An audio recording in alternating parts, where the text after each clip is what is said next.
What up? That's right. We hear them dogs barking. I mean, the pound is in the building. I am Bobby G along with the homie Big Mike from the Man Cave. And this is GameTime216, all Cleveland sports, all day. Hey, it ain't Victory Monday unless you ask Shedeur, because mentally we won. And you know what? I actually agree with him. We're going to talk about it, man. Lots to get into today. The Browns put up a fight, came up a little bit short. We're going to talk about why and what happened during that game. Also, Cavs tonight, taking on the Hornets. Not an easy dub. Not an easy dub. Listen, there ain't no game this season that will ever be a dub or granted a dub. Easy, nothing. It's always every game's gonna be hard. Shout out to Uncle Scott and happy birthday, belated birthday to Scott's birthday was out there. He is now 115 years old. And shout out to the running ball man. Good afternoon, sir. And we're gonna get into all of that fun stuff. Before we do anything, please do us the biggest favor. Go ahead. Follow your directions. Click, hit that thumbs up, subscribe, turn your notifications on so you know the next time that we're here talking all Cleveland sports all day, which is every Monday, every Wednesday at 2:16 Eastern. And today we are not only broadcasting on our YouTube channel, also you can catch us on Network 216.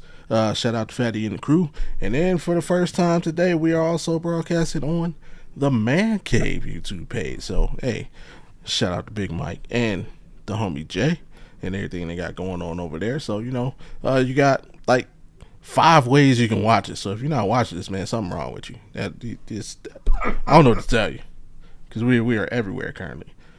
Oh, Scott, of course, bro. Birthday love, man.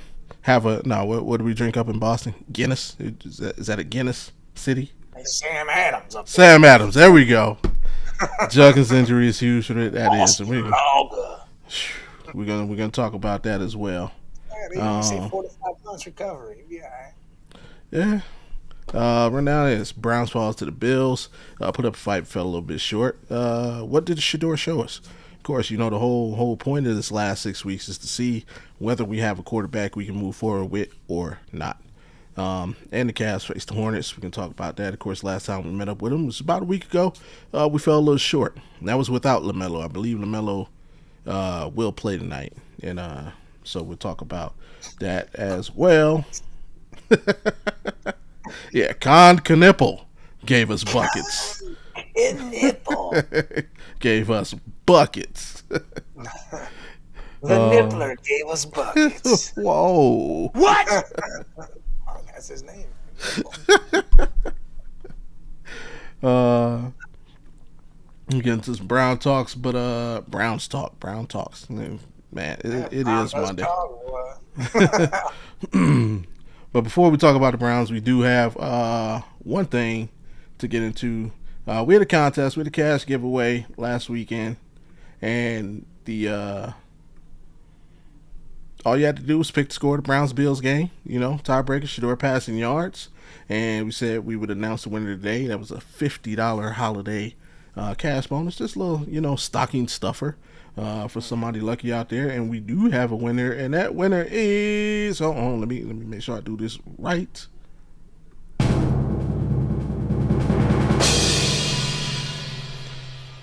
Oh, I did it wrong anyway. No. Brad G, aka at Bradley G3232 on X. Congratulations, shout out to Brad G. And you contacted him. He has actually chosen for us to donate that money to a charity of our choosing. So, hey, congratulations on the win, and shout out to you, sir, for being so generous this holiday season. We will figure out a charity to donate that. The Browns offensive line. We're gonna donate it right to them. You guys need this $50 to do so.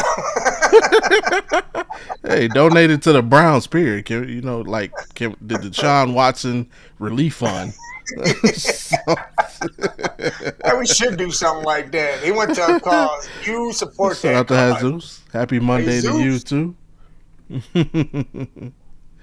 How we see Shedeur, we're gonna talk about that first. We're gonna talk about the overall game, and our offensive line does need improvement. You are absolutely correct. We're gonna talk about all of that. Got a couple of game notes here, and say donated to GM Barry to put into the team. Yeah, I mean, hey, every little bit helps. Listen, I got a blank Browns mini helmet that I am going to send anyways there because I need him to sign it and say "F you, Danny" to my cousin, and I'm going to give it to my cousin because my cousin hates him. Wants him gone, been wanting him gone, just hates the whole existence of it all, and I have to keep going at him about it. So I want him to do this so I can give it to him.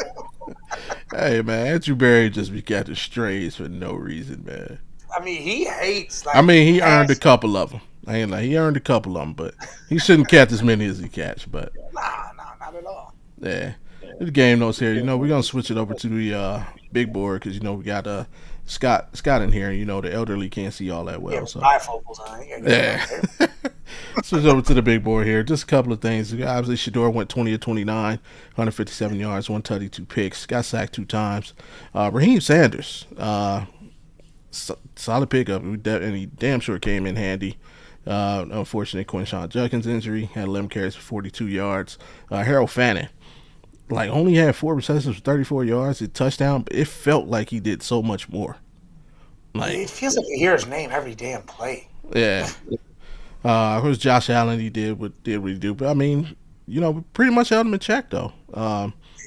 12 19, 130 yards, no touchdowns, no picks. We sacked him 2 times. And the reason we were able to hold him in check is because James Cook, bro, 16 carries, 117 yards, 2 touchdowns. Had that 44-yard touchdown run in the first half.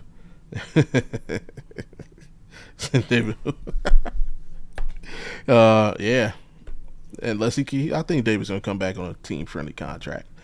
And even though we lost the game, the Browns actually outgained the Bills yardage-wise, 294 to 259.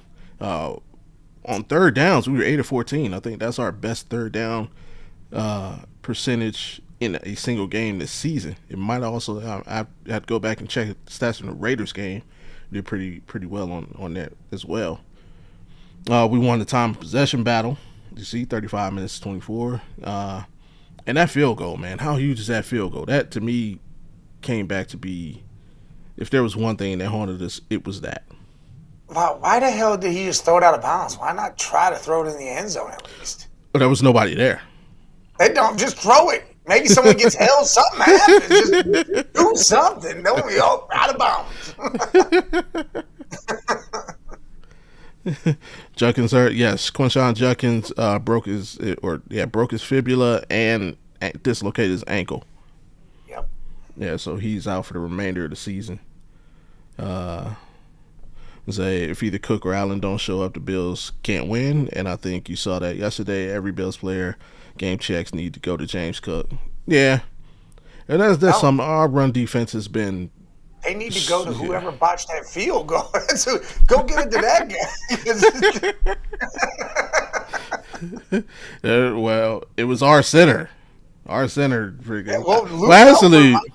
Actually, you know what? I mean, looking to read the snap wasn't terrible. I think that was just on Bjorkes. He just mishandled it. He just couldn't get the ball spun around, laces out, couldn't do it. Yeah, he bobbled it, and he got it right too late.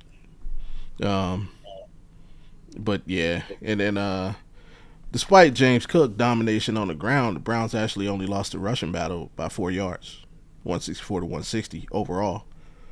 With Shedeur Sanders again leading the team in rushing. Yeah, but what are we beating the Chargers? What is this, Herbert? I mean, there's a caveat. It's not like he's outrunning the entire. Like if you had all the running backs had more yards than him, and receivers because but it's I mean, he's getting better at selecting his spots to scramble. So when we look at that, look at the game overall. Get your first thoughts on it, man. Just the game as a whole. Well, it was what I call a beautiful nightmare because you had things that I'm intrigued. You wanted to see. You wanted to see Shedeur again improve, get better in certain areas, right? See what he can do in certain situations, and he showed out. Kind of, he only missed 9 passes, 2 of them were interceptions. Yeah. The one was thrown a little behind Judkins, but I mean, he was still probably could have been caught. The other one was tip drill.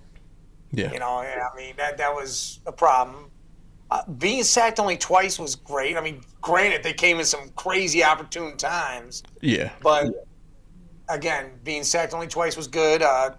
Like you just said, he's picking and choosing when to run. He's not just going to pull it down and take off. He still wants to be that pocket passer, but he also wants the defense to be like, oh, man, we kind of got to keep that in check. There's another weapon there. So I think as it progresses and next year they'll be like, all right, this dude's going to take off. He can take off, so we got to be aware. You got to have a spy. So now you're going to have a dedicated guy maybe watching him. So it'll take away from the defense, and he'll have more opportunity. Harold Fanning, he passed Kevin Johnson, got the Browns' rookie record for receptions. That was great. And he's, 20 receptions behind the actual all-time rookie record? Yeah. Like the NFL. So, hey, man, Harold Fanning could be offensive rookie of the year. I mean, this dude's doing his thing. All that shows, look at that. Third down, gotten better. We outgained the Bills. We outpossessioned them. We led the rushing, even though James Cook did his thing. The team overall improved in a lot of categories that we were lacking in. Mm-hmm. I mean, definitely looked better than it has most weeks. Again, and against a team that's presumably a powerhouse or a Super Bowl contender. Yeah. So I'm happy with what happened. I'm also happy the fact that other teams lost so that we can move up in the draft and then get a haul for our pick to move back down. I'm happy as shit about that. I was mad as hell the Giants couldn't pull off the win over there. Like, I thought that was happening. And then I thought the Raiders were going to do it too. I was like, this is insane. Everything's about to happen. What's going on? Yeah. I'm not, Bubba Ventrone definitely needs to get the fuck out of Dodge. See you later, dude. The game call, like the gameplay, like Stefanski and Tommy Reese and all they did, I think it was safe. I don't think it was, overly what it should have been. He's more aggressive. This question for you. Hey, Mike, guess what happens next week? Myles Garrett breaks the sack record. That's what happens next week. And we could possibly beat the Steelers at home. We could. That could happen. You're absolutely I want to know right. what happens with DK and him punching a goddamn fan or pushing a fan. I want to know what was that all about? Someone told me, like I was reading it, they had to be making fun of it because I don't know what his real name is. Right. I've not looked into it yet. D kindergarten guy. This dude put a D kindergarten cap. I was laughing. All Raiders played home versus the Giants. Shedeur needs to stop scrambling just to scramble, find a spot, or create a secure pocket using your O-line as a shield. That's true. I mean, well, listen, Jesus. I get what he's saying. You alluded to it earlier. We need an offensive liner, so what? We got to improve that before we worry about him doing that. Raiders play at home against the Giants. All right, so what we need here is the Raiders. The Raiders got. See, no matter what, we need the Giants to win.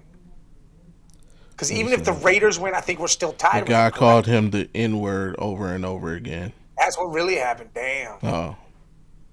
All right, well, he deserved every bit of the smack he got. Now is the NFL still going to go after DK for that, though? They'll do their investigation. We'll see. All right. So are the Raiders, if they win or lose, they'd still be tied with it, or if they won, they'd be tied with us record-wise still, right? Well, we would need the Raiders to win twice. Yeah. Right, because we beat them. Yeah. We want the Giants to win that. Yeah, just give the Raiders the first. Yeah, give the Raiders the number one pick. They're gonna get a quarterback, and then give us. We know what's gonna happen. You know what we're gonna do? We're gonna say, hey, Rams, do you like Dante Moore or whoever's there? And be like, Stafford's getting old. McVay's the whisperer. We'll take both your first-round picks. The Jets. You can get 3 first rounds out the Jets and Garrett Wilson maybe. I mean, I'm all for it. Now we get to, I'm telling you, we're keeping it, man. It'll be an open competition. But I ain't focused on that yet. The season's still going. As far as yesterday's game, um, I'm with you, man. To me, with all the noise that Browns fans and Shedeur fans have been making all season, I feel like yesterday everybody should have walked away like happy. Like the Browns, of course, we all expected the Browns to not be the best football team. We expected them to be competitive. They played a competitive game. We're not a good football team. We're going to make mistakes, and our mistakes are exactly what cost us the game. That's what happens when you're not a good football team. Your mistakes will cost you games. Buffalo made plays when they needed to. They are a good football team. That's how good football teams win games. They make the plays when they need to. They capitalize off of the other team's mistakes. Um, it's a defensively, say Mike, I understand O-line, but not all QBs have a clean pocket every play. Look at May last night. He finds a pocket spot within the O-line, even if it breaks. True. Go ahead. Listen, let you respond. Jesus, this is the first game Sanders has had any real rushing yards. He hasn't really taken off. This is the first time he's actually done that. And to be honest, when he did it, it was smart times to do it. It wasn't like he was just doing it to run. He wasn't being Lamar Jackson. If you go back and look at the other games, the dude doesn't run. He doesn't do that. That's not what he wants to be looked at as. But now he's starting to understand he needs to use it as a weapon when he sees the open. I'm with you. And also remember, man, this is Drake May's second year. So he's already been through what Shedeur is going through. And, hey, we got Scott in the chat as well. He's a Patriots fan. I guarantee you he could tell you last year Drake May was probably making a lot of the same mistakes Shedeur is making right now. As far as that, you see the progress from game to game. You look at the way he was scrambling in his backup duty in the Ravens game. You see how it went to the Raiders game. You see how it went to the Niners game. Every game he's getting better. The only thing he really needs to shake is just learn how to take that quick check down. And so he doesn't have to fade so much. That's it. I mean, because, yes, overall our offensive line isn't good, but actually yesterday the offensive line played pretty decent, all things considered. They gave him time to make the quick throws. His thing is just knowing when to take that shot, when to hold the ball to try and take that shot. And, again, that's something that comes with repetition and time. I'm with special teams there. Bubba, you got 2 weeks left, man. I hope you didn't buy your house. I hope you rent it. A lot to make that move a lot easier. The game, I like the game plan that we put together. The opening drive was brilliant, like straight down the field. I don't think we saw, 8 for 8 from Shedeur. Everything that I've kind of been alluding to all year. We saw some screen passes. We saw some runs to the outside the tackles. Not everything was in between the tackles. They mixed it up. To me, that was the best drive of the season, hands down. We got 6 out of it. And then, like we do so often, got a little stagnant. Hit some bumps in the roads. The run game didn't get going 100%. But they were moving the penalty that brought back Judkins. I think he broke like a 49-yard run. That hurt because I think that makes the game look a lot different also. Because we go down and we put up 7 on that drive, which is right after, they hit us with the James Cook TD. That would have made it different. But just as a fan watching the game, I got everything I wanted. I had a competitive game. I saw some improvements from my young quarterback. The only negative takeaway is the Judkins injury to me. Like, it's just one of those things. Like, now, did that have to happen right now? Like, and I know, you said it's like 4 to 6 month recovery, but still, man, like, injuries always suck, when you see them. But, we said Drake May's decision making was extremely questionable. I believe these rookie quarterbacks have trouble with 2 things: the speed of the game, as always, and the schematics of the defense. Very true. He says, and May has picked all that up beautifully. I think Shedeur needs to spend time this offseason with a quarterback guru. Definitely. I don't know if he has this specific guy. Actually, I think him and Cam Ward work out with the same guy. So yeah, they'll probably be doing that again this offseason. But Scott's absolutely right. I think it needs to be put to ease. And once it's put to ease, hey, you're gonna be here. You're gonna be the guy. Yeah. Then everything else can happen. Otherwise, he's still gonna be. I'm gonna try to get better, but in the back of his mind, like, where am I gonna be? What's gonna happen? Do I gotta fight again to gain ground? And I hope that happens quick. Once the season's over, I hope everything moves. That this isn't just some long, drawn-out process. Hey, Stefanski gone, this gone, whatever. Barry's there. Coach brought in, hired.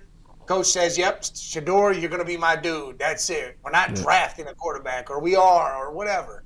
Yeah, I'm with you on that. Let it be. I hope, was it Black Monday? I hope that's it. Either Haslam comes out and says, you know what, hey, I'm giving Stefanski another shot, giving Barry another shot, and just, like, stamp it, or move on, like, right then. Don't make us wait a week, 2 weeks, 10 days. We need to be just drop it right then and there and keep it pushing. So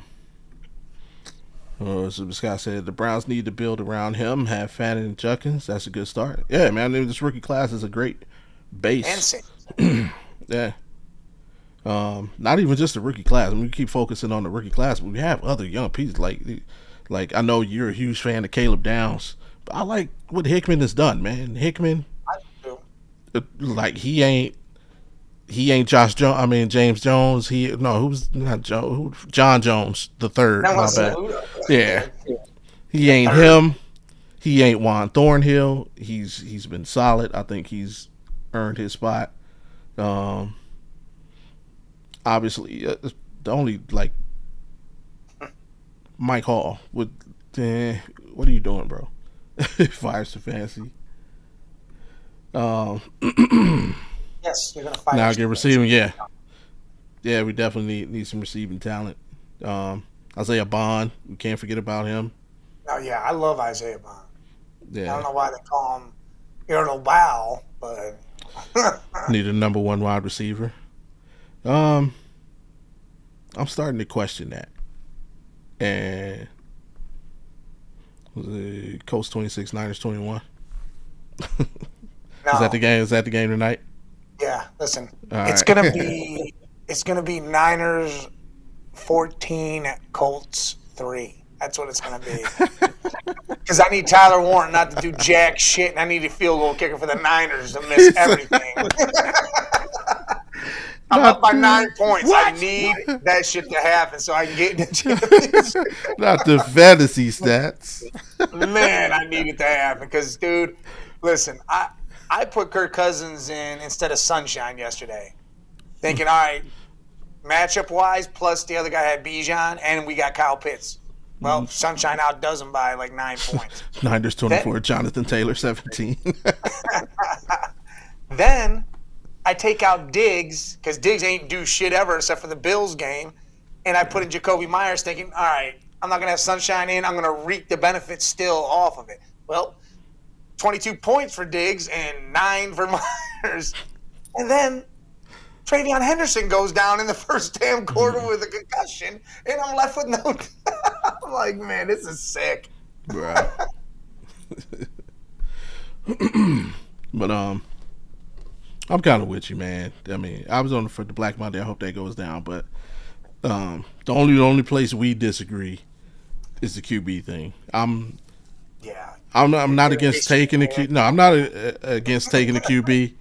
Just don't trade up to get one. That's my thing. What are they going to trade up to? They're going to have the number 2 hey, we still got 2 games left. You never know how it shakes. We could randomly fall to freaking 8. Because we won 2 games? I'm saying. Anything can happen. But, if we have to trade up to get one, I'm not with that. But if you are in a spot, and like I say, if it's a guy you believe in, Take it down. I don't want the guessing game. I want it. Hey, we identified this guy from day one. That's all. I'm cool with that. And then have him come in again next season. He competes with Shedeur. I'm okay with that. Again, I don't see nothing wrong with the Phillip Rivers, Drew Brees situation. I'm comp because then whichever one rises from the ashes, now you have another asset, to build with in the future. So, but if we got to trade up and give away assets, no, I'm not with that. Give me some linemen. Take the best 2 tackles available. Don't draft no QB no matter what. I don't want no damn QB. I can't Mike, get if Ramondre. Get Ramondre, he will get it all. Oh, he's telling you to pick up Ramondre. Yeah, he's already on a team. I just looked. Oh. No more Dylan Gabriel drafts at round 3. I'll tell you this is another thing I'm not against. If you take your skill positions with the early picks, I'm not against not taking the quarterback and if you take a flyer on Drew Aller in around 3 or 4, I wouldn't be mad at that either. You and I both like Drew. And yeah, I do. I think if there's a quarterback that we like who's likely to fall, it's him. Because I don't know how much he'll be able to participate in pre-draft stuff. So, hey, but with what Shedeur shown, I said Drew out of 3 or 4, no way. I'm saying take a flyer on the guy, man. A little competition. He's gonna fall further, Jesus, or you think he's gonna be higher? That's crazy. I mean, coming into the season, he was first round talent. Talent, he still is, man. No, he ain't falling that far. He's falling all the way 6'7". He ain't falling that far. No, that dude, his arm talent is super much. I mean, statistics. Don't pay attention to the statistics. Just watch his mechanics, man. He has an it factor. He has, and not attitude wise, but on the field wise, he has a little Jackson Dart to his game. Listen, I like Drew Allen, but the thing is, I don't want this to be an issue. I want Shedeur to be the guy and then build. I want to develop a quarterback instead of the QB carousel. It doesn't work. It just doesn't work. But the way you stop the carousels, you got to find one. So I mean, again, I'm with. Hey, low competition never hurt anybody. If he's a deal, he'll blow it out. It hurt us all this year. What are you talking about? No, it played out exactly how I thought it would. Yeah. Remember, I told everybody, I was like, I told you exactly from beginning of the season how Joe Flacco is going to play like this mini game, and then Shedeur and Dylan were going to split the rest, and that's exactly how it's playing out. It shouldn't have been like that. It should have been Dylan doesn't get nothing, and Shedeur gets it all. Who drafts 1, 2 round will be heavily disappointed. Who drafts Drew in round? Hey, I mean, you never know. But yeah, I'm kind of fading away from your guy. I know you're a big I'm kind of leaning, man. Jalen's brother, man, Jordan Tyson. I'm kind of leaning more his way now. I'd be all in on him if he wasn't injury prone. All in. True. That's the only thing that gets me away from him is the injuries. Otherwise, I'm all for him. And Drew has a big arm, but has mental breakdowns. All QBs do at some point. And Drew needs more college experience. I don't know if he can get any more, can he? Yeah, he could stay, but he ain't. When you get hurt. Yeah, James Franklin ain't there. Why would he stay now? His coach is gone. Everything's gone. I mean, not only that, when you get injured, you lose money. He's not trying to lose anymore. I mean, he's already coming off a bad year, plus an injury. If he were to go back to school and play bad again, now you're talking about 6th, 7th round or undrafted. Nah, get it while you're hot. Like right now, he's probably at worst a mid-round pick. So yeah, you get that bag while you can. But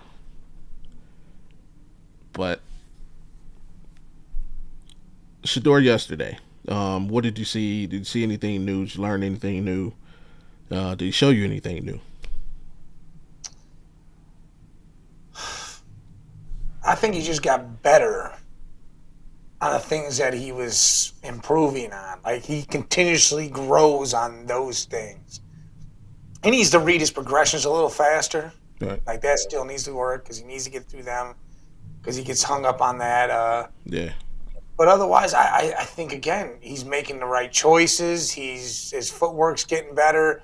He's moving around in the pocket better. He's not drifting backwards as much or at all, really. He does it a couple times, but who the hell just said he's better than Bo Nix, dude? Somebody's trolling you. I know somebody lying. I know you lying. Shout out to Kurt. Bo Nix? Listen, Kurt. I know Kurt personally. He's trolling. Kurt, love don't it. make me shut down my machine at work. I'll shut it down. But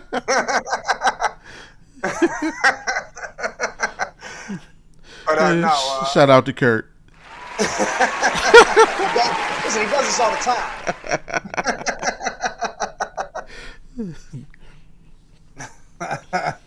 He does this all the time. He hates Denver and he hates Bo Nix. He said the Jags were going to beat him yesterday too, and they did. I did too. I don't know how. I picked it. He did. I don't know how.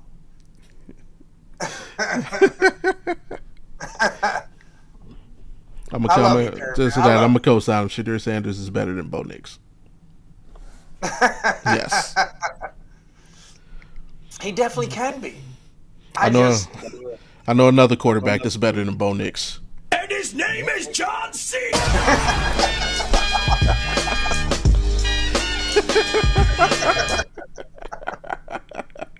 Oh, man. I don't know about Sunshine being better than him. I mean, he got the W. Sunshine's got the experience, so. He does. And he's also got weapons. Bro Nix don't got no damn weapons. But Bo Nix, he should be better. Bo Nix had a whole, professional college career.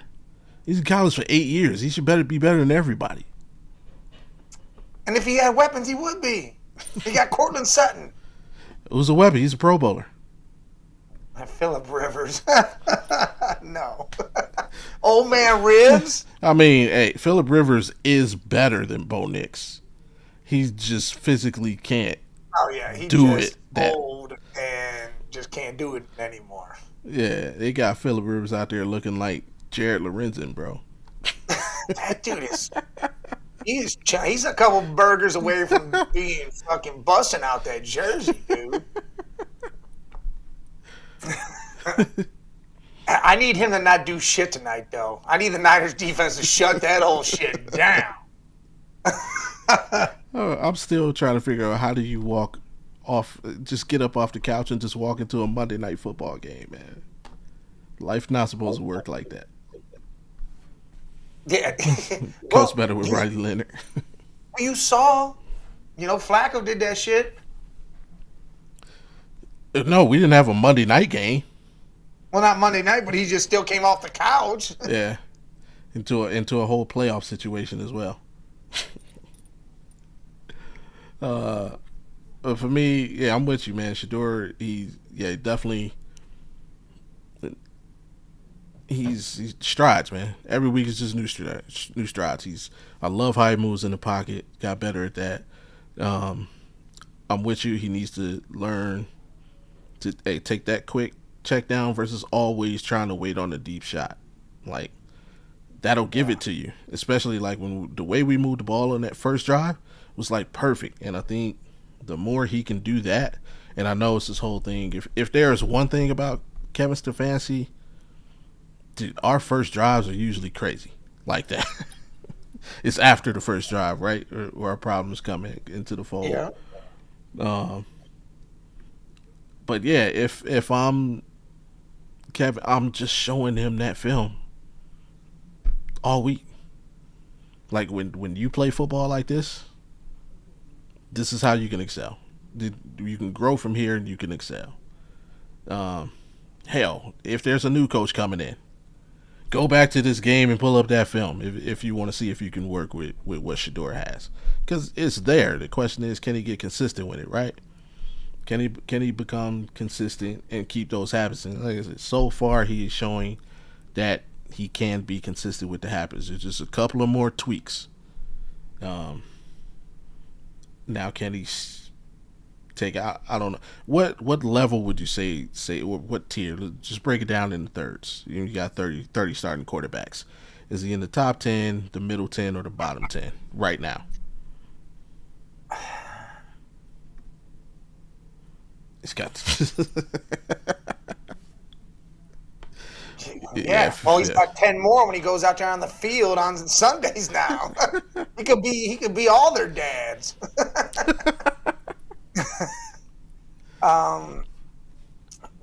Bottom 10, but the top part of it, I think. Okay. What does he need to do to then step into the middle 10? Like you said, he needs to get quicker on the check down instead of trying to hold the ball a little longer to make a big splash.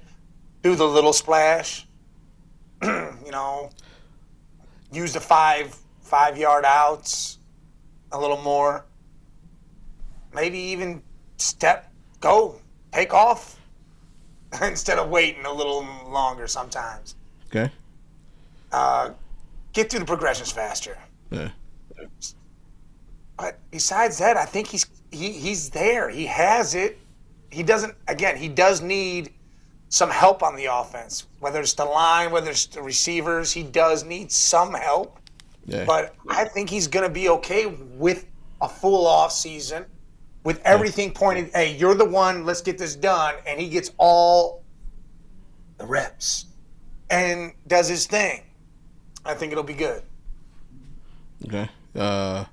And over there, I see the number one receiver comment came down. I know I said I'm not certain about that. I'm going to explain why I said that.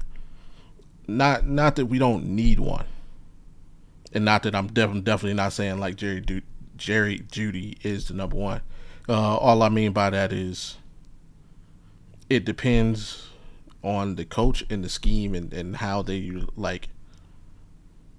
If you name off just because obviously I can talk to Mike quicker. Who are the 5 best receivers in the game right now? No particular order. Just top CD, 5. Jamar, Jefferson,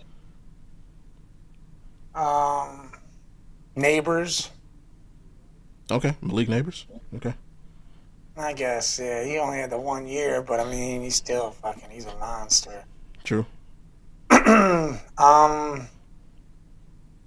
See, now I'm thinking. I like possession receivers too that just are sure-handed catching. I'm not worried about all JSN. Okay, the JSN. Of those 5, there's not a champion in the group. So it's not like one.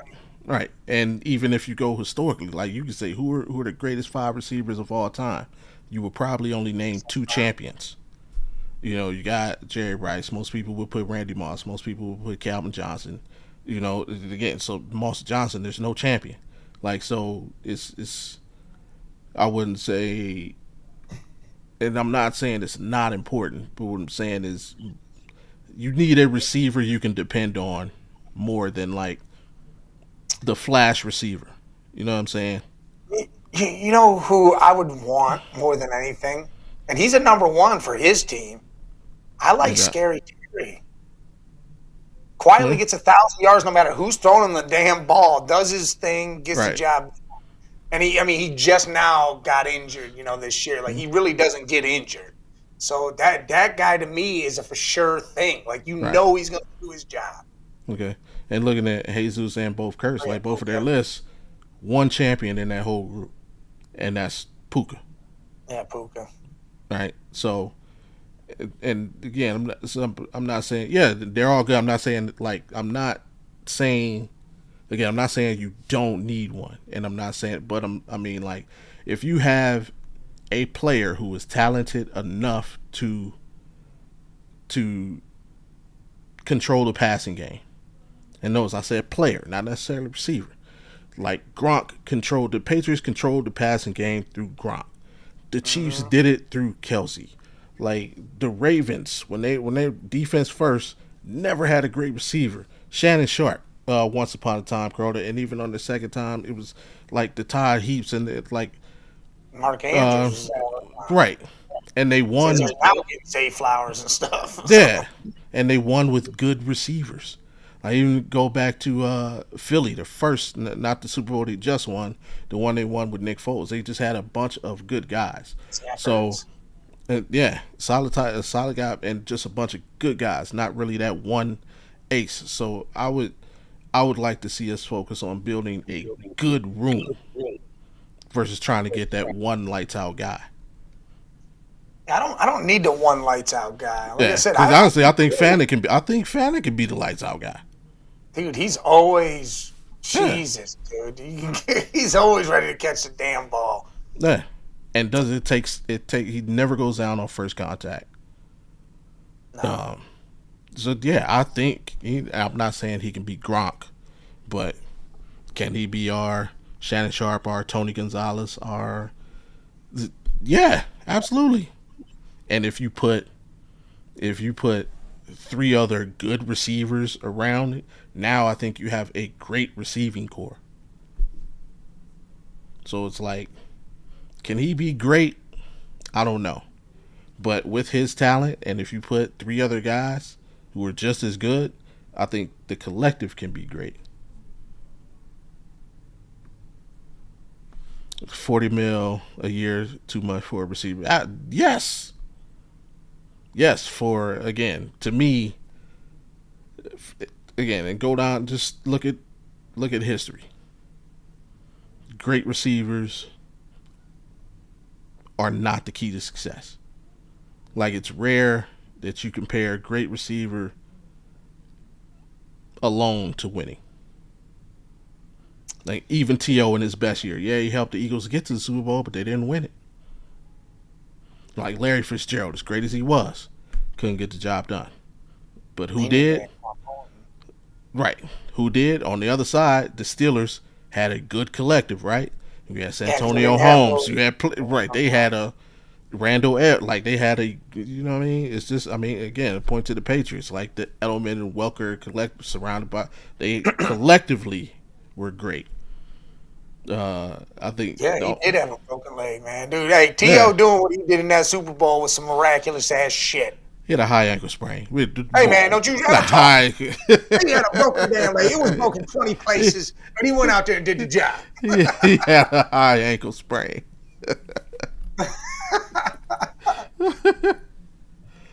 That's still part of the leg, isn't it? He said, "Don't hate on T." It's not a hate. It's not a hate on T.O. because you can say the thing about a lot of great receivers. Calvin Johnson couldn't get the job done. Kurt, you'll learn. Like, Bobby's a big hater of shit. It's not a hater. It's the truth. He be hating the hell out of stuff all the time. I think literally the only exception to the rule is like the freaking Greatest Show on Turf, who somehow had like 8 Hall of Famers. Like they Torrey Holt, Isaac, Bruce, Marshall Falk. Yeah, but again, it was the collective. Not only did they have a great room, they were all individually great. So, oh, don't you start, Jay. You get first. You get out of here. He agreeing with me. I like that, Jay. No, Jay. Don't make me. Hey, don't make me. Hey, this is. See, he about to start hating on Jay, right? Oh no. This is a Cleveland show. Jay, who once upon a time said that nobody in the NBA knew who Evan Mobley was. What? You know, max contract and defensive player of the year later. Yep. The voters just wrote down some random name and it became that guy. Yeah, the Greatest Show on Turf they just accidentally ran into 3 Hall of Famers. When I was younger, when all that was happening, I mean, because that was like 99 or whatever. I wasn't really young, but I mean, high school or whatever. Dude, I loved Isaac Bruce. Not true, Kurt. Remember, that touchdown would have only tied the game. It wouldn't have won it. It would have only tied the game. Yeah, there was no winning. But still, the Titans could have. McNair could have made shit work. Eddie George with Dave Dyson, Mason. They would make Yancey Thigpen. They was trying to get shit working. Yeah. A freak, Javon Curse. But yeah, so I mean that's where like I'm with you on utilizing the picks that we have and assets we have currently to build around. So here's what we're gonna do. We're gonna write Andrew Berry a letter. We're gonna tell him. I dare watch your Dream Team show. No one agreed with you on Mobley either, but I digress. What? Man, the dude, he's been on a U.S. select team since he was 15 years old. You can't get there if nobody knows who you are. Somebody got to know who you are. And again, he was asked to go to be on it again, but he turned it down. Okay. Look, here's what we're going to do, though. We're going to tell Barry we're going to need to trade down to the Jets, because the Jets, who knows where they're going to be at, but they might be outside the top 5. And if they are, we could probably get we'll definitely get 2. We might be able to get 3.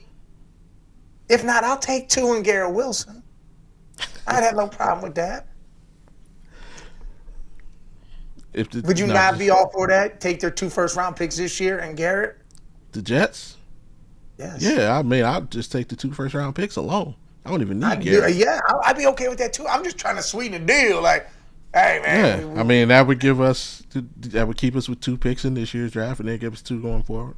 Again, I'm taking. No, I'm talking about 2. I'm talking about their 2 this year. Oh, the Moose. So no next year. So, well, no, that'd be 3.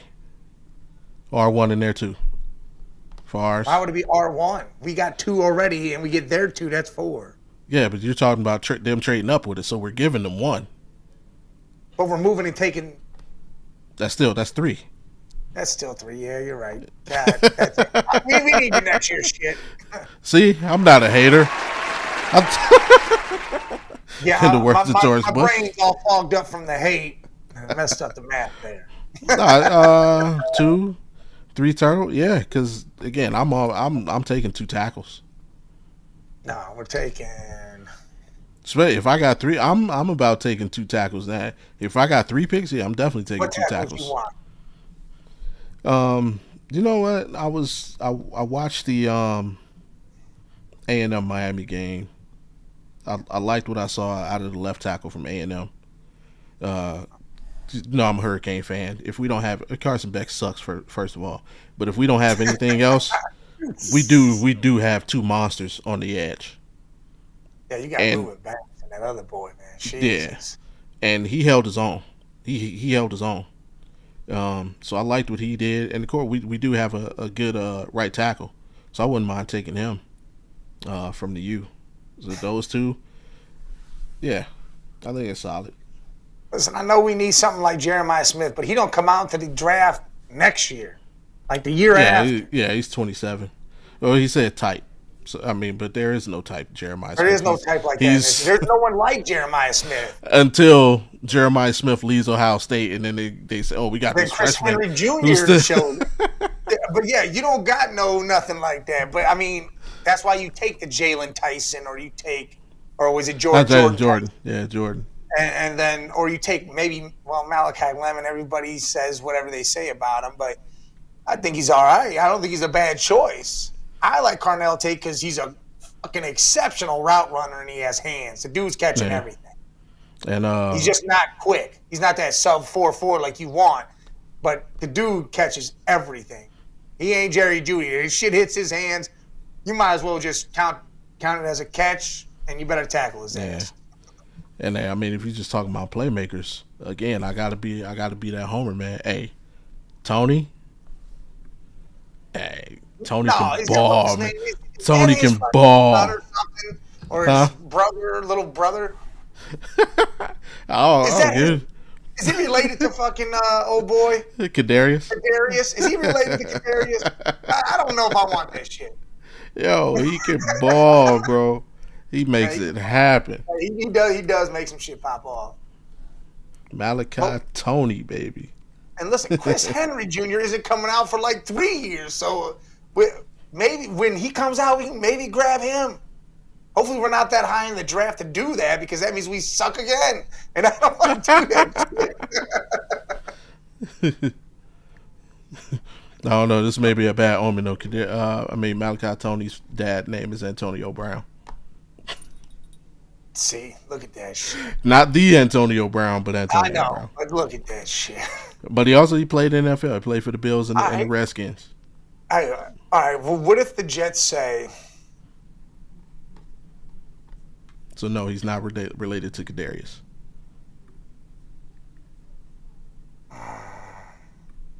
Yeah, we definitely need one of the Jets picks for the following year too, because they may suck again, and we might be able to get Jameis.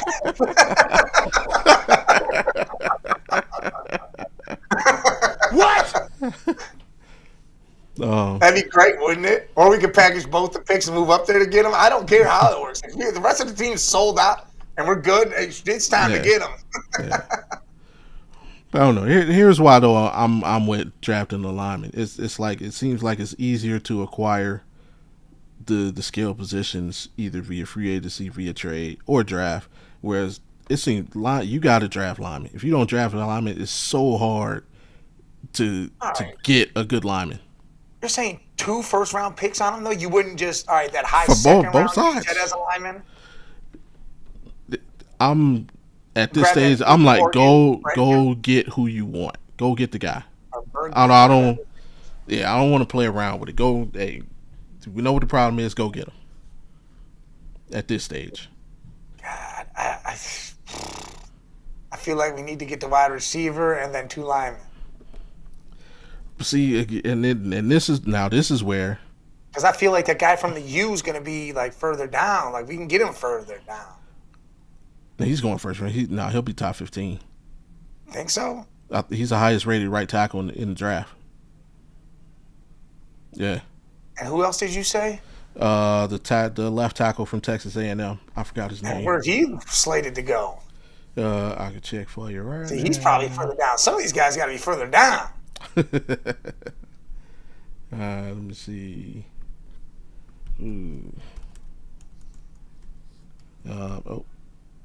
Clean up this search, Bev.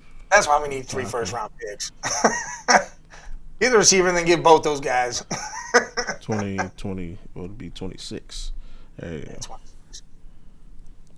All right, NFL Draft Buzz. Their ratings, they got Mike Oa, who's from the U. He's number 1. 2, they got Spencer Fano. Utah. Yeah, then they got Caden Proctor. Alabama. And here it is right here. Kurt, we're not doing that shit. What did he say? I can't see right now. What did he say? He said you could have Burrow for 3 first rounders. We learned our lesson. Nah. So he can never play.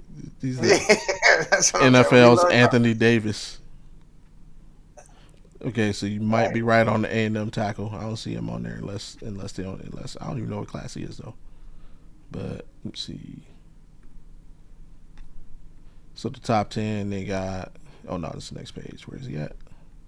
He's showing he might be an underclassman. Also, he might not even be coming out. Yeah. I didn't look at his class. I was just watching him play.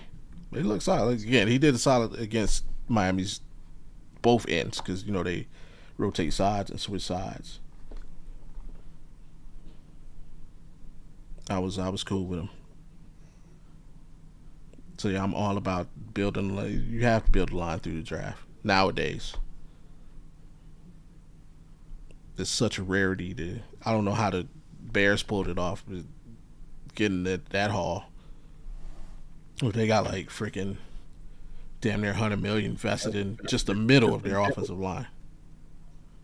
Yeah, they did put a lot of money into it. Well, yeah, it's paying dividends. Let's hope we can make the trade with the Jets and we get 3 first-round picks, get a receiver and 2 linemen. Mm-hmm. And what else are we doing? Oh, there was a little bit of controversy. Controversy to me. This guy, Miles, currently has 22 sacks. He needs 1 sack to break the record. He's got 2 games left to get it done. 1 if he doesn't want that whole it took him 17 games thing. And next QB he faces Aaron Rodgers. Aaron Rodgers has been sacked 25 times this year, and Myles Garrett has never sacked Aaron Rodgers. Ironically enough. The sack yesterday, should he have got half? Should have been a hole.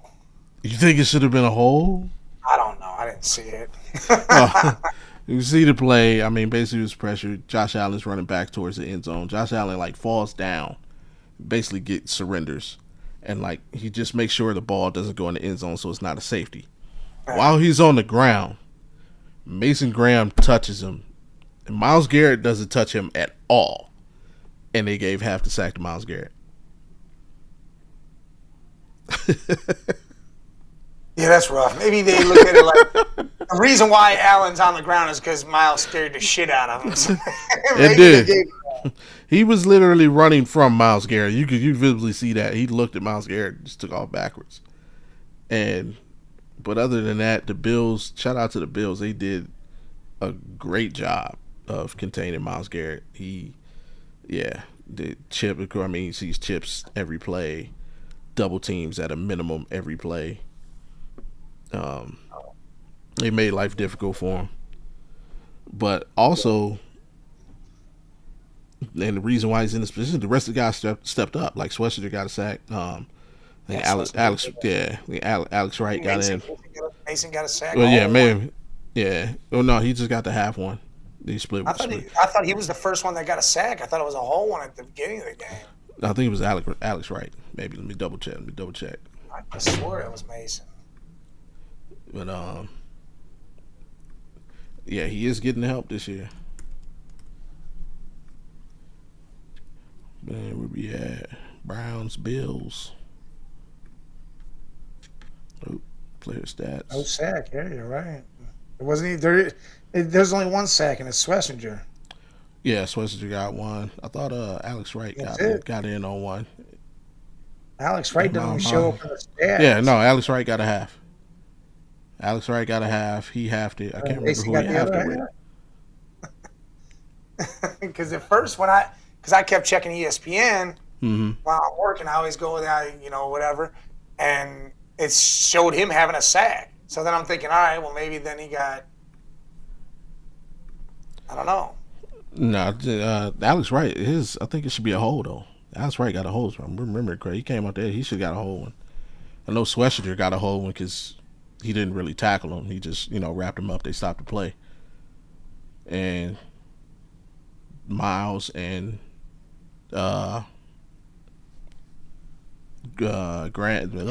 Mason, they halved it. So yeah, Alex Wright, he didn't have one. He got one. I think they scored it wrong.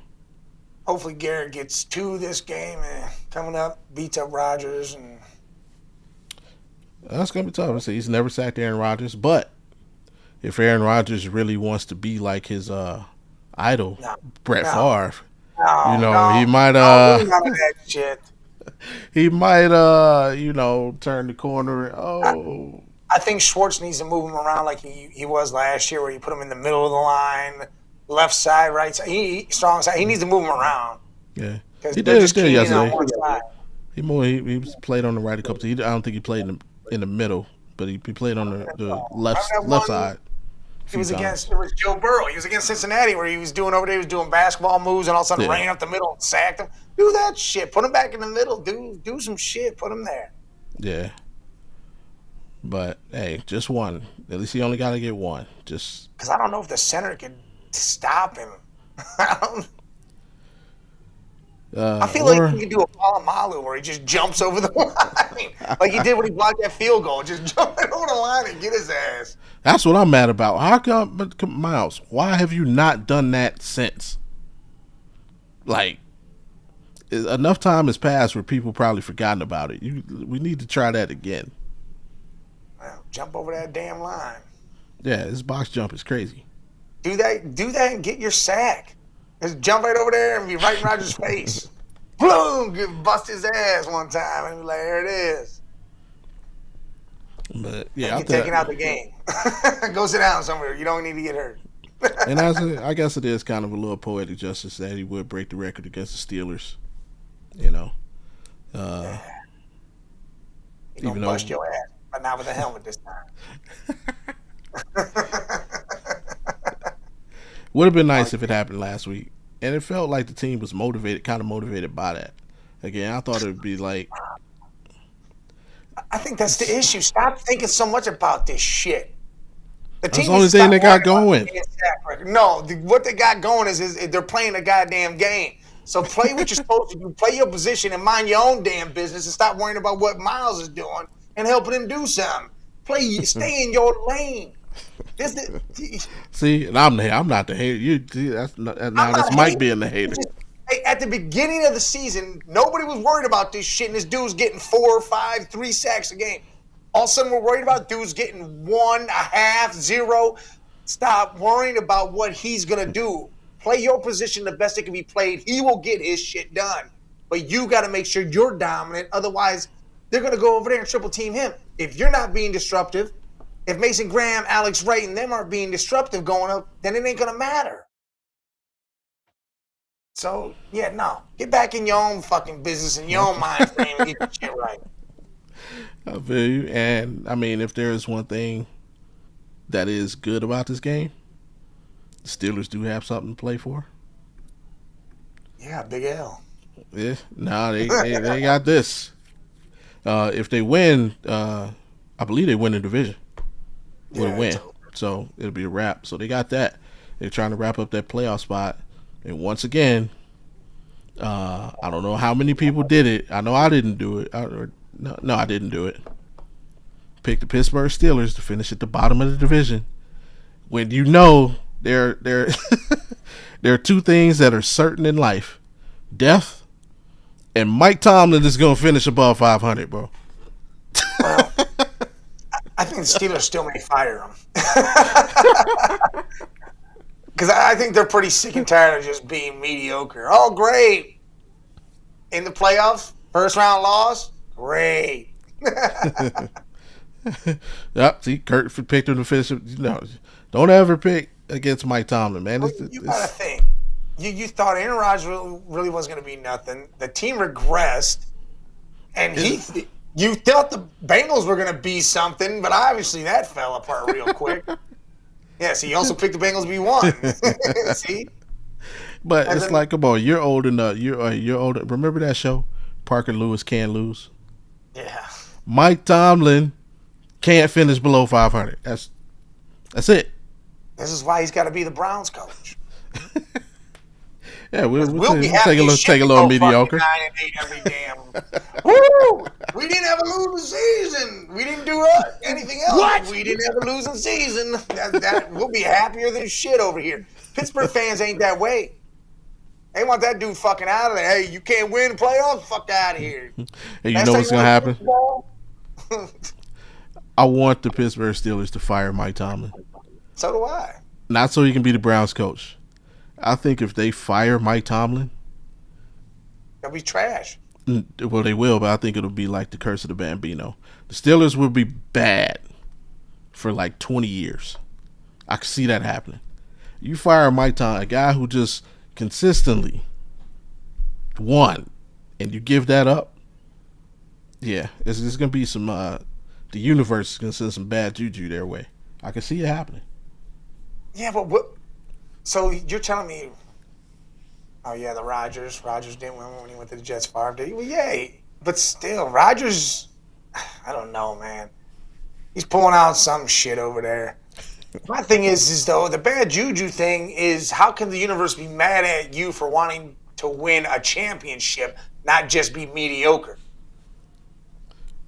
But it's not just mediocre. He's winning. It is mediocre. They're about to win the division. Mediocre would be like being the last team in the playoffs or out of the playoffs. I'm not going to praise the team for going 9-8 and winning the fucking division. That's like saying last year or the year before when the Falcons won and had almost a losing record. Yep, you're great. Keep the no. But see, they're not that. I mean, no, but Mike Tomlin doing it, it's great that he does it, but anybody else, they can't do it. The Bengals can hire. No. But they're not that. Like, he's winning the division. He's like. And doing nothing after that. How many other coaches are doing nothing after that? A lot of them. But exactly. Pittsburgh isn't those teams that don't ever do nothing. They win. They got championships. Yeah, and he's got one. He brought one there. Doesn't he got 2? No, he's got one. Cowher got one, and he got one. He got who? He went to 2 Super Bowls. He only won one. He only won in 2010. Yeah, remember he lost to Aaron Rodgers. That's right. So he went to 2. But listen, I don't know. If I'm an owner, I can only go so long with saying, all right, cool, man, 9-8's great, but Super Bowl maybe here soon, or a couple playoff wins, something. Show me that the progression's happening. But in order to get that done, you got to do the first thing first, which is win, and he does that. And then he hasn't done anything after that. How many years? So will this be one of the weakest Super Bowl champs year? No.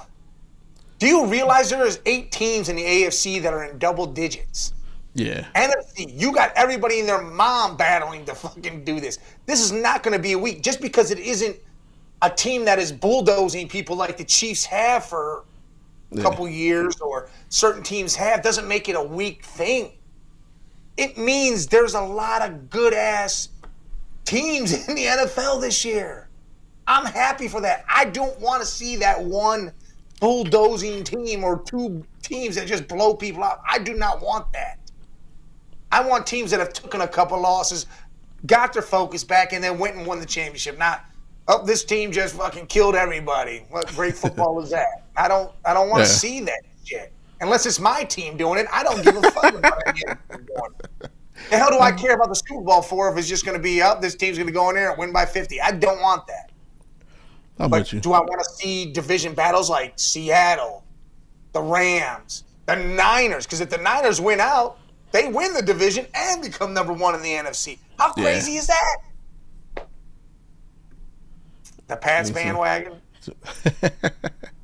Hey, listen, we called the Pats to go to the damn playoffs. That was like our deep dark horse thing, and they went. They're doing their damn thing. Yeah, I mean, I try to tell everybody, if Vrabel can do what he wants to do, and you look at the way their schedule was set up, how could they not make the playoffs? I'm not gonna lie, I didn't see them like taking a division like the way they have, but I knew they'd make the playoffs. Yeah, I didn't see the division thing. I said they would fight for it, but I didn't see them doing what they're doing. But I did call Denver and San Diego being 1 and 2 in their division. Yeah, you got that. And I wouldn't say it's a weak champion. I'll just say it's an unknown, right? Like, you have some teams people expected to be good. You have some that I don't think anybody saw Jacksonville being where they are. A lot of people didn't see the Patriots being where they are. They might have thought they'd be good, but you see, I think you still thought Buffalo would win the division, right? And they still can. Here you go. The Colts. Nobody thought the Colts would come out the way they came out firing. Look at it this way. When's the last time you saw any of those 4 division winners relevant about to be in the Super Bowl? Yeah. It's been a long time. I mean, the Jags, their first year is when they went to the AFC Championship game, and then they weren't really relevant forever. The Steelers haven't smelt the Super Bowl since 2010. Broncos, the Broncos went, and what was it? Was it 16? Definitely not too long. Was it a couple years before Russ got there? Yeah, that's what I'm saying. So I love that. It's great. I love this.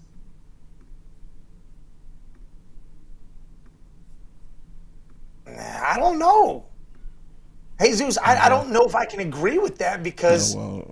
teams would get beat versus other super... Oh, if you're talking about in the... To me, you can't look at it like that. See, that's like me saying the 98 Bulls versus, the 15, 16 Warriors. Would that be easy? I can't do that because teams bring different aspects to the game. And that, just like Virginia, they were the number 1 seed in the NCAA tournament, but got beat by a 16 seed for the first time ever. Why? Because that team brought something that Virginia couldn't stand up to. Yeah, he played for both. Happy dumb. Like if your Happy team dumb won, Monday. your team won. Why are you Shout crying? out, Twisted. The Steelers fan. He over there.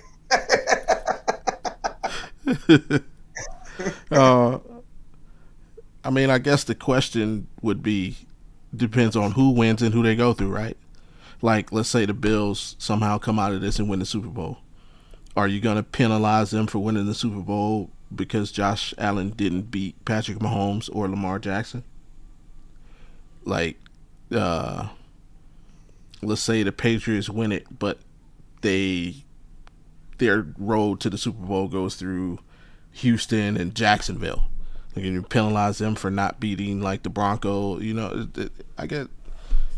It just all depends on how the winner wins and what you forgive them for. Because a lot of people don't believe in the Broncos. They don't feel they've beaten anybody. Same thing with the Patriots. Same thing with the Jaguars. So it just depends on how it shakes out, who beats who, and how they look en route to winning. Same thing in the NFC, because we can't forget. Still was stupid.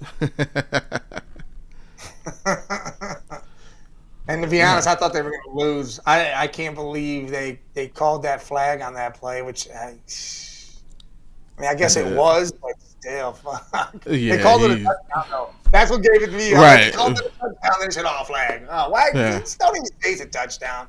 Just say it's a flag, game over. So that's all. I mean, if the Carolina Panthers win the Super Bowl, yeah, a lot of people would say that they're probably the worst Super Bowl winner in the history of the NFL. I'm sure.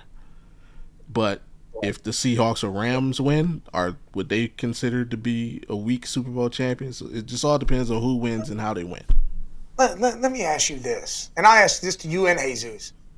When the Giants were 9-7 or 9-8, whatever the hell they were, when they went on a tear, went through the playoffs and won the Super Bowl, right, are they considered weak? Because they beat all them good-ass teams on the way there, and then they took down the guys that were perennials, 18-0 they were about to go, and took down Tom Brady twice with the shitty record they had. They didn't beat everybody's ass during the season. They had major losses. Yeah. Major losses. But yet they won the Super Bowl twice. Now, is that being weak? Yeah, No. Nobody calls them weak, but they're not brought up when people talk about like the best teams ever.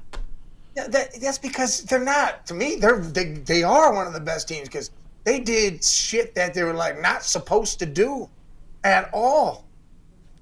Oh, well, they just caught them at a lucky break. Oh, so can we say that for everybody? You know what? Every team that beats the Browns caught them at a lucky break. Lucky break. I don't know. Now that I don't believe. I actually blame the one thing because people say going for perfection or whatever it costs them. In that case, I believe it because remember their last game of the season was against the Giants, and they played all out and they basically showed their hand. And then the Giants came back and got them. Packers Steelers Super Bowl. Hey, you better stop that shit. You better hope Love comes back. Even though Malik Willis is showing, hey, that boy can play. He'll be a starter on somebody's team next year. Trent Dilfer threw 10 touchdowns in the season and won a Super Bowl. Absolutely, and guess what? That is Ray one Lewis of the greatest teams ever. That is that defense alone. Yeah, not a lot of Super Bowl winners could beat that team. I can't believe you say that, Nate. I thought I know you're better than that. Come on, man. Listen, Pack, you lost Parsons. Love might be done. Well, not done, but he might be hurt for a week, depending on the concussion and everything going on with that. Because usually to come back from a concussion, you're going to miss the next game. Yeah, so, nobody has cleared concussion protocol in a week.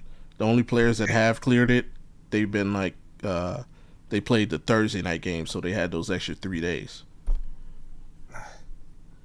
But no player who's gotten a concussion on a Sunday has played the following week. So, well, see, there you go, Jesus. You're right, they're not. But they beat some of the teams that, if they would have won the Super Bowl, would have been considered the greats. They beat some of them good-ass teams on the way to the Super Bowl and then beat the greatest team ever, supposedly. Troy Aikman is like the most overrated quarterback in the history of the league to me. Yeah, there's the hate. There you go. That's not hate. That is. You got hate coming right out of him right there. I did not hate. Troy Aikman is overrated. He is overrated. He had a great ass team around him. Yeah. All the weapons he had and the defense he had, he did. Oh, and also I want to shout out to Shedeur Sanders because Shedeur Sanders made a great comment. He made a great comment. GameTime216, hell yeah. No, he made a comment that none of the Shedeurians are gonna. I love he did. He did that. No, I'm not talking about that. I'm talking about. I love how he listen. Before you play your shit, Yeah. I have to give him major props as a young ass player to dog the shit out of the media and say, "Hey, this ain't about pitting us against each other, me versus my coach or versus my other players. This is why we don't want to talk to y'all sometimes because you guys try to pry a story out of and make drama when there is none. Let's stop that shit." And I gotta applaud him for that. It's gonna be a tie. We can both take the L. Listen, Sure. As long as it doesn't hurt my draft position. I want that win just because it's against the Steelers, man. No, but what he said is somebody was asking about, when he hurt his finger and came out of the game.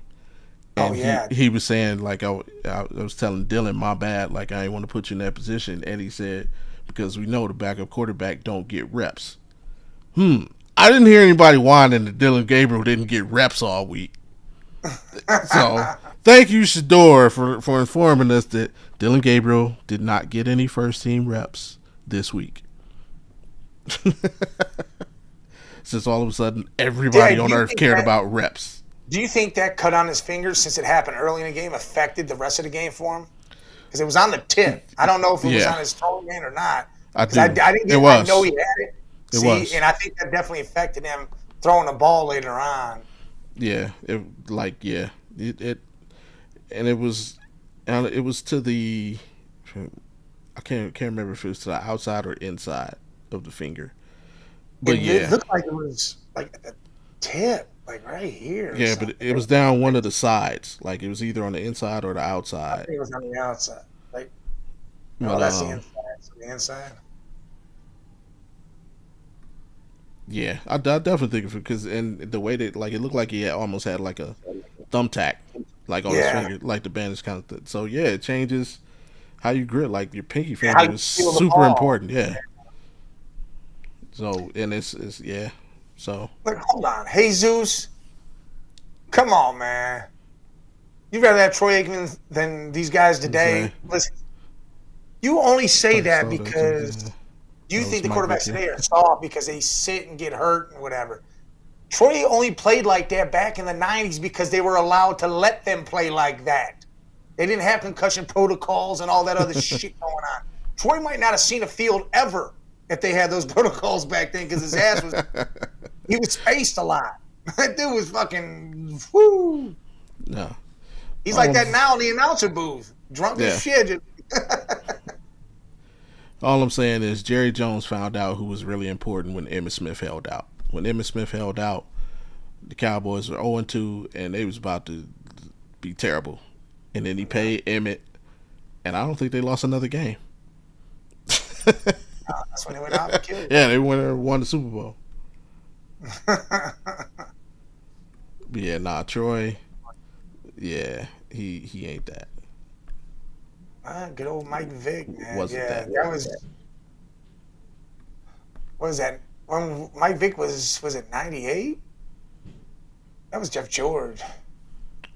When what? When the Dirty Birds were going in, they went and...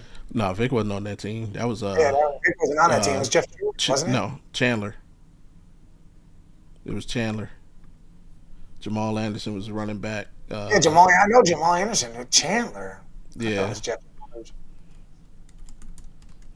Let me see. QB Falcon. Chris Chandler. Yep. Chris Chandler. Yeah. Yep.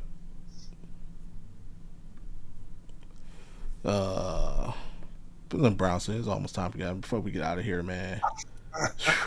Further depress ourselves. I got it's Aikman over Trevor Lawrence, Goff, Purdy. Yes. No, Jared Goff's better than Troy Aikman. Brock Purdy's better than Troy Aikman. Trevor Lawrence is more talented than Troy Aikman. Could he execute like Troy did? I don't know. But the other two are definitely better. Again, if you put Troy on a shit team can he get the job done like those three have on shit teams? Who else? Kurt Purdy Warner. was a Kurt seventh Warner's round overrated as well. He's also better than Drake. I hate Kurt Warner. Yes. I mean, you got to think he went through hell to get where he had to get, man. He did, but he's overrated. Hey, come on now. He did. What did he do with the Giants? What did he do without superstars around? Nothing. The Giants, they look good until the Giants were terrible. It was going to be great. And then even with the Arizona team, he took the Super Bowl. They were only 9-7. Don't see, but the Giants were only that, and Eli said Lamar will miss 3 weeks because of a cut.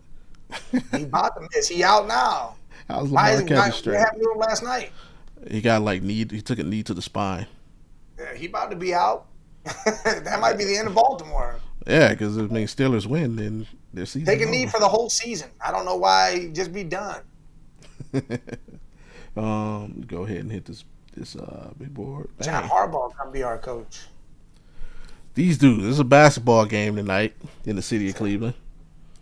Yeah, Vic was QBD. Yeah, that was Vic's best work with Philly, for sure. Cavs play the Hornets tonight down at Rocket Mortgage Field House. Cavs 15-14. You see the Hornets 19-9, but don't be fooled because one of those 9 wins was against the Cavs like a little bit over a week ago. Con Knippel 29 on us, gave us buckets. There was no LaMelo, but I think LaMelo will play tonight. I've not seen yet the injury report for the Cavs.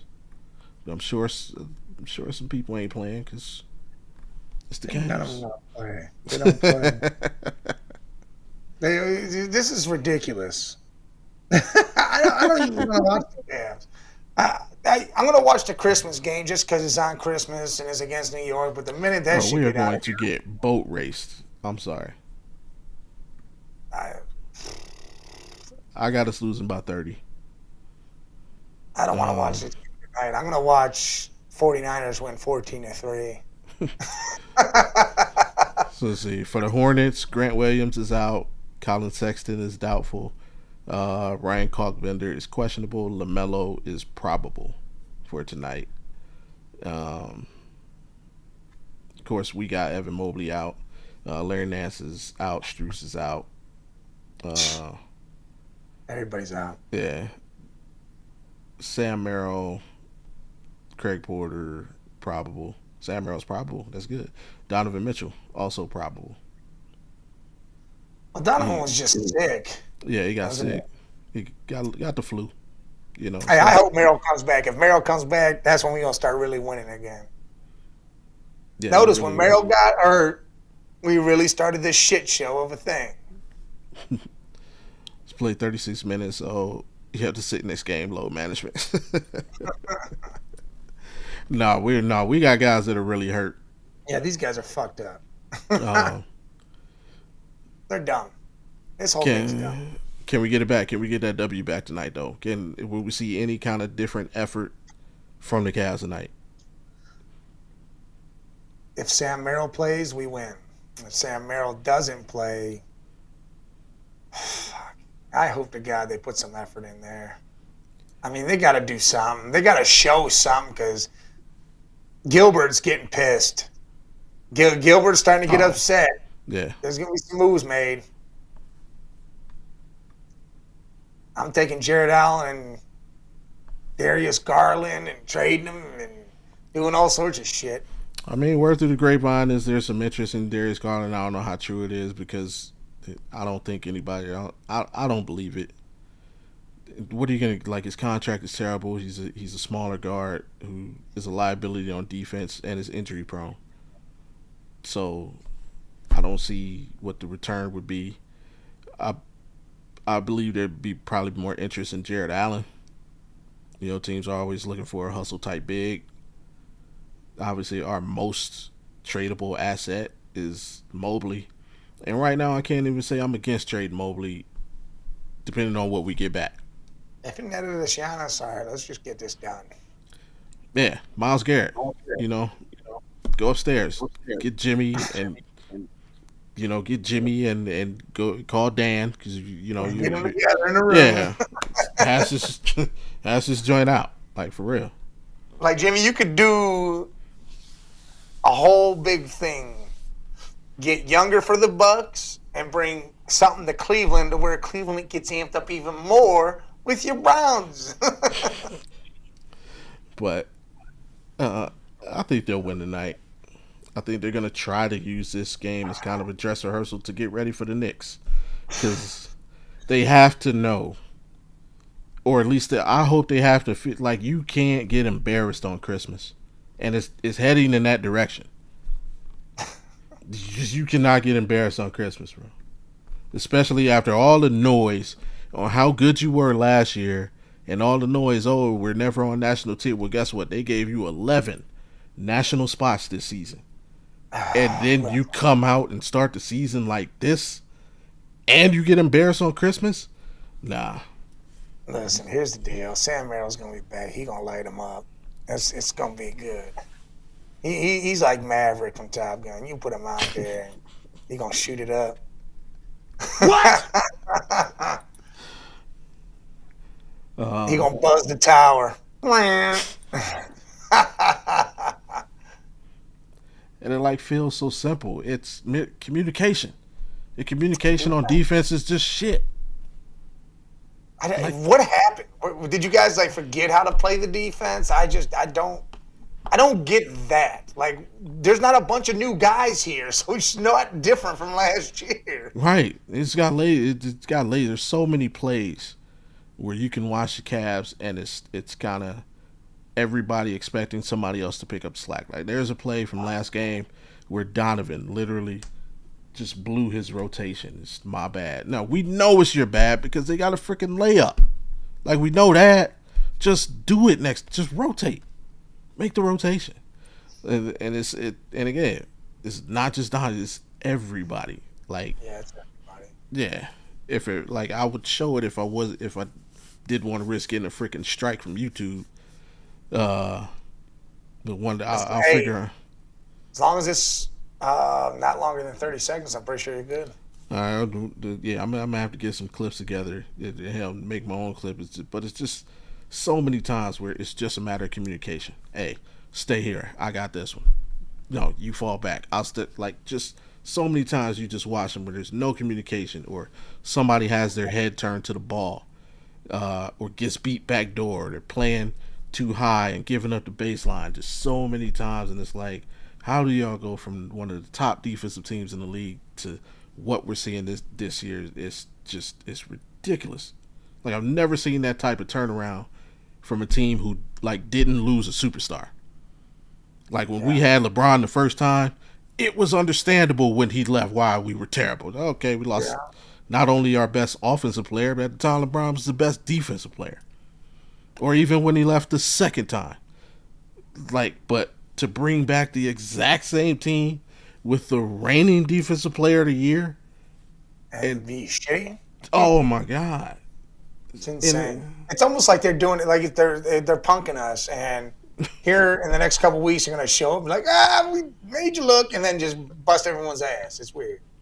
I hope you are right, Scott. I hope it is that. They're just bored with the regular season, and in mid-February they're gonna be oh, you know what? Let's get ready for the playoffs, y'all. I hope it's that. I hope you're absolutely right. But nah, this feels like, and I hate to say it, right now this team looks like they will get eliminated in the play-in tournament. Yeah, because we have to play the Bulls.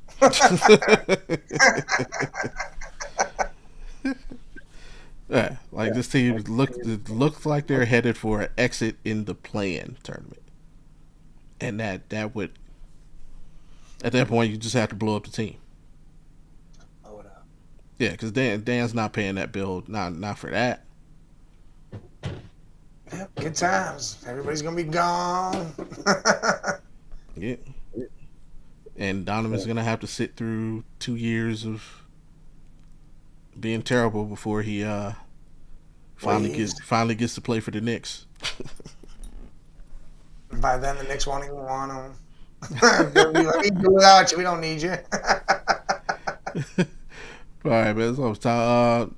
Who you got? Yeah, Cavs or Hornets?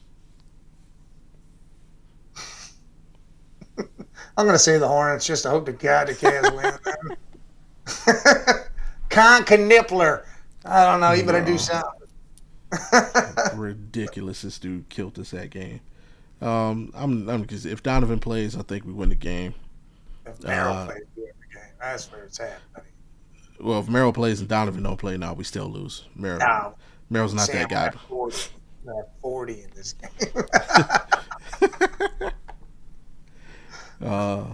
Yeah, and like I say, hopefully they're using this as a boost and to get ready for Christmas Day. But shout out to the Cavs. I hope y'all get it done. Please get it done. Yeah, stop making us beg for wins. I'm saying, bro. Like, I'm forced to wear Guardians gear. I refuse to wear a Browns hat. Yes, I know I'm wearing a brown shirt, but I refuse to wear a Browns hat. I used to have my Browns hat on all the time. And I'm just gonna bring this up. Now, see this? There you go. This is what we want. It's Joe Theismann signing this trophy. That's what we need. And now I can't even wear my Cavs hat because y'all are terrible too. Like, come on, man. I'm just wearing this. That's it. We're just wearing this. We'll just do this from now on. What? I'm gonna relate to that. Yeah, I'll tell you right now. If the Cavs don't win the night and they shit the bed on Christmas, I'm not wearing anything else with that bear head. All right, y'all heard the man. Hey, and remember, man. Hey, shout out to Network 216 live over there. You can see it right there, our thumbnail.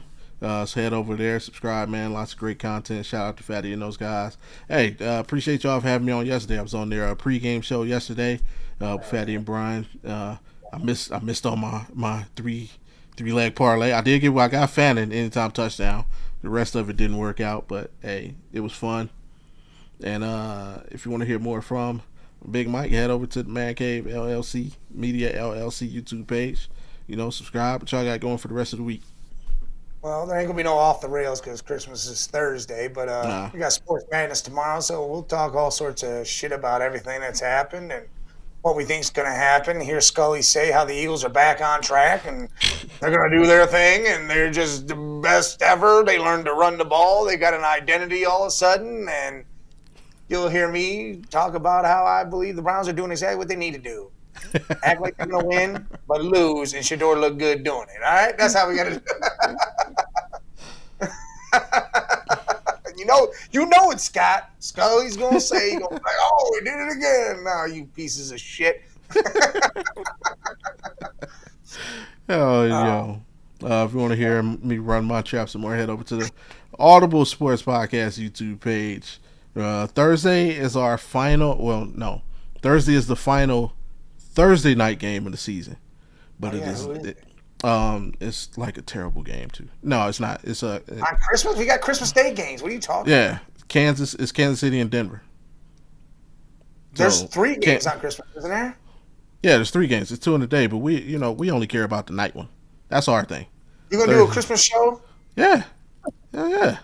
I ain't got no time for this shit. Yeah, it's the last Thursday night game. Depending on what I'm doing, maybe I'm gonna call in. I'll call in on there. Yeah, we will be Talk live. About some guy that's never thrown a ball before is out there playing for the Chiefs.